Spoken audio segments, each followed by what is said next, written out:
আর আমরা খুব অসহায় স্যার। আমি আমার নির্দোষ স্বামী আর নির্দোষ শ্বশুরের মুক্তি চাই স্যার। কারণ আমরা অসহায়, আমরা হাতে করি হাতে খাই, দিন করি দিন খাই স্যার। আমরা দিন মজুর, আমাদের আর কোনো আর্থিক সচল সেরকম কোনো ক্ষমতা নাই স্যার।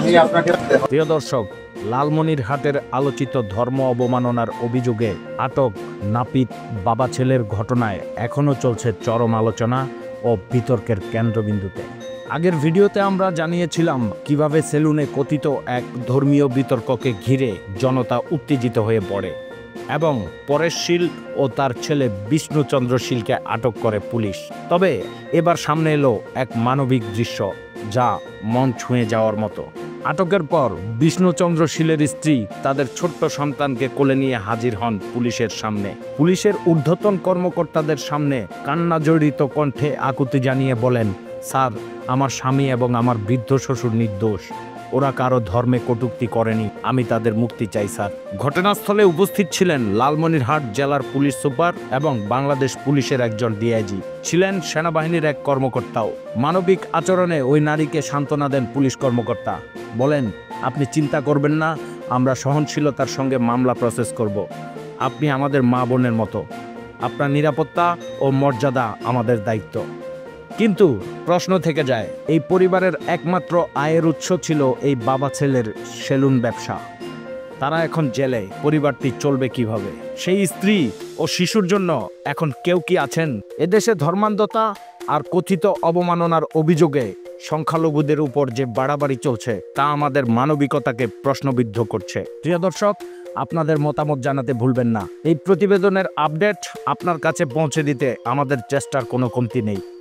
আপনি যদি চ্যানেলে নতুন হন, সাবস্ক্রাইব করে পাশে থাকুন। সত্যের পথে, মানুষের পাশে, এটাই যমুনা প্লাসের অঙ্গীকার। আপনি একদম চিন্তা করবেন না। স্যার, আইন আইন আদালত জনগণের কাছে আমার একটাই অনুরোধ, আমার শ্বশুর স্বামী নির্দোষ শ্বশুর স্বামী আমি দাবি চাই স্যার। যদি তারা না মানে স্যার, আমাদের বাচ্চা সবাইকে আমাকে অ্যারেস্ট করেন স্যার। আমরা যাবো আমাদের চলার গতিতে স্যার, আমার চলার গতিতে জেলে স্যার। আমরা কোথায় যাবো স্যার বলুন? তার অপোজিটে কেউ যদি দেবী দুর্গাকে অপমান করে কোনো কিছু বলে, এটাও ধর্ম অবমাননা এবং আইনে একই দ্বারাই মামলা হবে এবং বিজ্ঞ আদালত এই একই দ্বারাকে আমলে নিয়ে বিচার করবেন। এখানে ধর্মের বিবাদিত বাস্তবতার কোনো স্থান নাই। এটা হচ্ছে আমাদের রাষ্ট্রের একটা বড় বৈশিষ্ট্য এবং আমাদের রাষ্ট্রের সবচেয়ে বড় বৈশিষ্ট্য যেটা হলো যে আমরা জটিল করে দেখতে যাবো। আমি আমার বাল্যকালের কথাই বলি, আমি তো ক্লাস 6 থেকে যখন পড়ি, ক্লাস 5-এ যখন পড়ি, আমাদের আশেপাশে হিন্দু সম্প্রদায়ে আমাদের যারা ঘনিষ্ঠ জন যারা আছে, প্রত্যেকটা পূজা পার্বণে, বিশেষ করে দুর্গা পূজায় আমরা বিদ্যুৎ করতাম এবং ওখান থেকে উঠে গিয়ে আমরা আবার আসরের নামাজ পড়তাম, মাগরিবের নামাজ পড়তাম, কোনো সময় জোহরের নামাজ পড়তাম।